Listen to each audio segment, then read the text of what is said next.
ইলিশ মাছ তো অনেকজনই খান, কিন্তু এই রেসিপি কয়জনই খান? আমি জীবনে আজকে প্রথমবার রাঁধতে গেছি, সাহস করে। খাইতে পারি কিনা জানি না, তবে রাঁধতে আসি আমি জানি 99% মানুষ খায় না, কিন্তু যারা ভিডিওটা দেখবে সেরা অনেকে এই রেসিপিটা খায় নাই, আমি শিওর।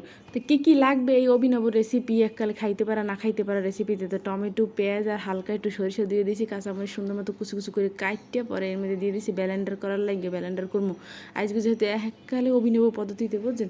তো এই ইলিশ মাছ সুন্দর করে ধুয়ে রাখছিলাম, পরে এখন এইটা সুন্দর করে মাখামো, বুঝছেন। হলুদের গুঁড়ো, মরিচের গুঁড়ো, একটুখানি লবণ, আর দিয়ে দেবো খানিকটা সয়াবিন তেল। সয়াবিন তেল এককালে পরিমাণে বেশি পড়ে গেছিলো, হঠাৎ করে গেছে কারেন্টটা, মাখাইতে লেছি আর মধ্যে গেছে কারেন্টটা। কেমনটা লাগে, প্রত্যেক দিন কারেন্ট যায় 4-5 ঘন্টা, বনে কারেন্ট থাকতে চায় না, আর কি ঠাড়া পড়া গরম।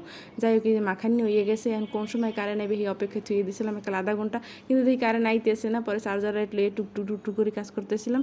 পরে এই যে দেখেন এই বাটিটা দেখছেন, বাড়িটা প্রথমে সরিষার তেল লাগাই লিছি, আর এই যে প্রথম এককাল বাড়িটার মধ্যে সাজাই দেবো সব কিছু মাঝকখন। আর কি আর সরিষার তেল দিয়েছি জানেন, বাটিতে যদি লাগিয়ে পরে, এটা হলে আমার পুডিংয়ের বাড়ি, বুঝছেন। তো লাগিয়ে থাকার বয় সরিষার তেল দিয়ে দিয়েছি, পরে মাঝখান সাজাই দিয়ে পরে দিয়ে দিয়েছি গ্রেভিটা ডাইলে। আর কি সুন্দর লাগতেছে। আর অবশ্যই একটু পানিও দিব মাখানোর সময়। আর এককাল আধা ঘন্টা পরে এই রাঁধতে চলে এসেছি মাখানোর পর, বুঝছেন। আর এখন ডাইককে দিয়ে দেবো, আর কারেন্ট এখনও আইতেছে না, যে কারণে এই চার্জার লাইটের হোমি সব কাজ করা লাগবে। এটা গরম পানি আসছিল, বুঝছেন। তো একটা স্ট্যান্ড দিয়ে পরে বাড়িটা আস্তে করে বসাই দিলাম এককালে 1 ঘন্টার জন্যে। তো লাস্টে আবার একটু দেখাই নিলাম। পরে এই যে আমি এখন এটা বসাইয়ে দেবো চুলার মধ্যে। এককালে চুলার হাই হিট যতটুকু আসছিলাম আমার চুলায় অতটুকু দিয়ে দিছি, মানে মিডিয়াম হাই আর কি।